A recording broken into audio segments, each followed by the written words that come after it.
we're here at Brennan Theaters watching Baby Driver. Now, I was excited about this movie. Edgar Wright is the director of this movie, and he had a huge involvement in all aspects of it. And I love pretty much everything he touches. Shaun of the Dead, the Cornetto trilogy, fantastic. I mean, who doesn't like those movies? They're fantastic. Not to mention Scott Pilgrim, one of the biggest odes to nerd culture ever made. I mean, this guy, everything he touches, in my opinion, is gold. So, going into this movie and seeing the trailer and how high octane it was, and the music they were using, and kind of the feel of the trailer, I'm like, this is going to be something different. And I was right. It was something different. And it was good. I really enjoyed it. So, needless to say, I've been very excited for the development process and to see this movie come out. So, to start off with, it has driver in the name. The driving scenes in this movie are fantastic. Some of the coolest scenes and the way that they time them with the music are absolutely breathtaking to watch. The cars are colorful, they're constantly switching into different vehicles, and it's a really exciting movie to watch because of the driving scenes and because of the connections between the different characters in the film. Never heard of the lead star, wasn't knowing what to expect when I went in to see this movie, although I knew it had Kevin Spacey in it, so I'm like, okay, I know it from Seven, Horrible Bosses, Superman Returns, which isn't as bad as most people say. I don't know why they're hating on it. The story is better than I expected. The acting flows well. The screenplay was phenomenal. There are aspects of the movie and the script specifically that I feel could have been done better. Some of the characters make choices I didn't think they would make based off of what they gave us. One of the characters is just evil for the sake of being evil, and those characters always bother me. After you watch Watchmen and see what characters can be nuanced, anytime you see a character that's what I call mustache twirling, just a one-dimensional villain, it really eats at your core. And there's definitely one in this movie that's like that. But with that being said, it does not take away from the movie as a whole. The movie as a whole is a great ride. I don't recall the main guy being in any other movies. I believe his name is Ansel Elgort or Eggert or something like that. I don't recall him in anything else, but he did fantastic in this. When I finish a movie and I literally cannot picture any other person in that role, that's a good thing. He personified that character. It was almost as if it was written around him. I don't know if it was, but the way he moves, the way he talks, his facial expressions just really worked for him. Really worked. As far as the soundtrack is concerned, it kind of takes a nod from some movies further into the past. The most recent ones I would say being the Guardians of the Galaxy films. Music plays a big role in this film. It's almost its own character. From scene to scene, things are timed to the music in a way that are inventive and, like I said before, really exciting to watch, and it brings the pace of everything up and down as it needs to be, but depending on what the scene calls for. It deserves an Oscar nod, I suppose, as far as adapted screenplay goes. Oh, not adapted, it actually is an original screenplay. So, original screenplay, maybe a Golden Globe nomination for screenplay writing. Who knows? Good sound mix, especially with the soundtrack. I'll be honest, I'm not much of a music guy, so I'm not familiar much with the more modern music they use, but I'm familiar with some of the classics. I've heard Tequila, and I've heard that one song that has that cool beat or whatever. Pretty vague, but there you go. I'm not much of a music guy, but it goes well with the movie. The action scenes, the music plays well with the action scenes, the gunfire, money being handed down on the table. It was really well choreographed as far as sound mixing is concerned. So if it gets an Oscar nod for sound mixing or sound editing, it deserved it.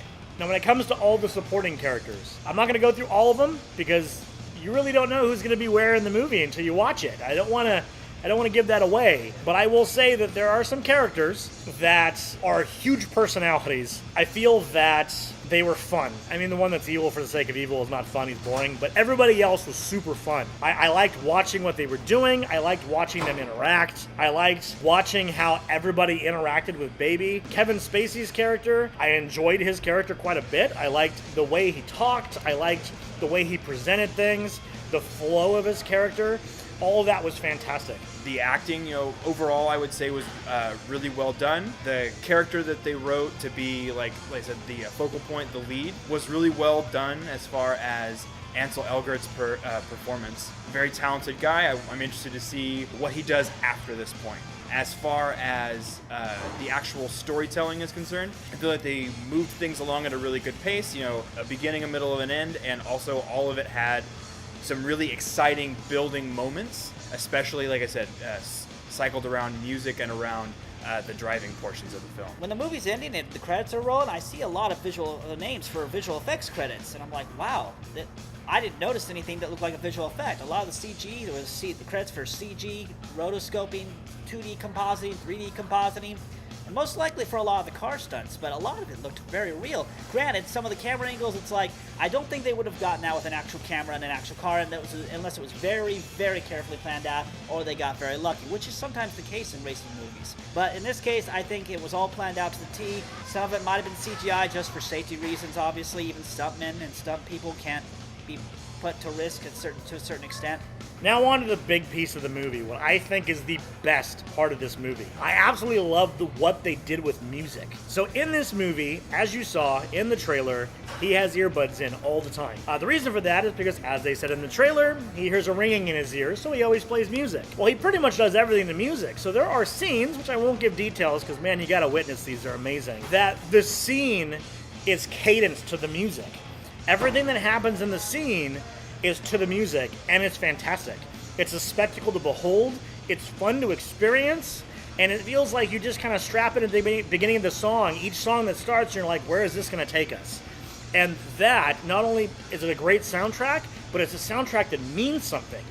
Every time you hear a new song, it's not just a song to play in the background, it's a song to progress the story. And that is a super cool thing. And I have to give this credit. Guardians of the Galaxy is the only movie outside of actual musicals that I can think where the music had this much of an impact. And it had even less of an impact in Guardians of the Galaxy because it wasn't directly affecting the scene at hand. It was just playing with emotions and well timed. You have to see this to truly understand what I'm talking about. And if anything, see this movie just for the soundtrack and how it works into the movie. It's worth a ticket just for that. As far as what I think this movie should be rated, I believe, in my personal opinion, it's a 10 out of 10. As far as a couple nitpicks and gripes, those do exist if you're looking for them. But as far as the actual movie itself, it's incredibly entertaining. There's always something happening, and it's always something to smile or be excited about. And I felt like I was on edge the entire time, and it was a great film. I recommend this movie for people who love movies with soundtracks that go with the beat, who love racing movies, love heist movies. Although I wouldn't call this a heist film, but sort of skids alongside that. I'm going to give this movie a 7.5 out of 10. Not my kind of movie per se, but it was very, very well written. The reason I don't give it an extra 2.5 is a couple of the characters, at least one in particular, Kevin Spacey's character, does something and near the end that's a little out of character, and I thought, where did that come from? And the reason behind it just wasn't good enough for me. The reason they explained it wasn't good enough for me, so I'm like, okay, that came out of left field. Is that like a last-minute writing change or something? Whatever. I'm going to give this movie a 9 out of 10. It only loses a point for those two characters that I feel one was done poorly and one choices didn't make a whole lot of sense towards the end of the movie. But a 9 out of 10, it's a solid movie, and it deserves that score. I highly suggest watching it. I highly suggest seeing it in theaters because the high-octane portions of this movie are in your face. And if you don't see them in theaters with a booming stereo system, you're missing out. So in honor of the fantastic soundtrack in this movie and how it makes a huge impact in this movie, I'm curious to know, what is your favorite movie soundtrack?